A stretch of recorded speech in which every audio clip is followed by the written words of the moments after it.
Kaya na guys, pakalawa tayo ng ating limba sa itik guys. Yan po yung ating napakain, asula at batang yan guys.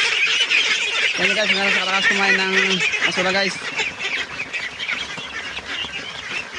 Yan guys.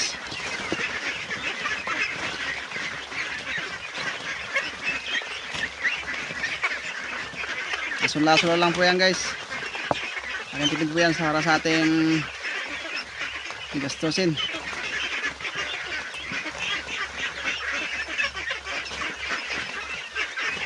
Yan ang sasabi ko sa inyo guys. Kung gusto nyo magkakalang itik, ay magtanim na kayo ng asula. Makamilas po tayo sa gastusin pag meron po tayong tanim. Yan guys, ilagay sa kanilang inuman. Yan guys, oh. Diba guys? Makita nyo guys. Ganoon sila kalakas kumain ng asula. Mga idol, mga kaitik. Yan o.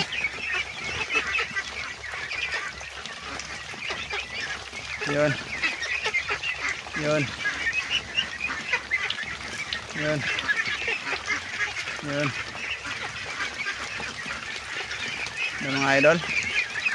Ano ba yung ating asula feeding sa ating alagang itik?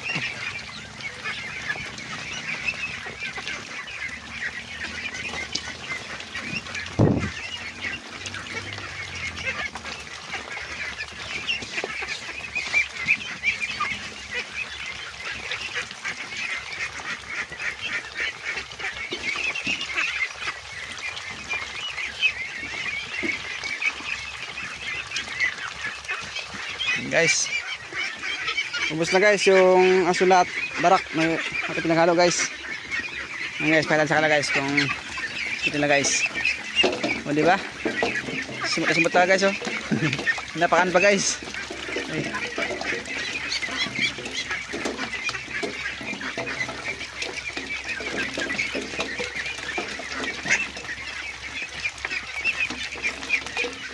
Yan.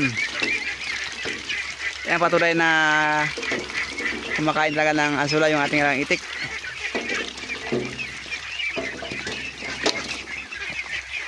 Tama na.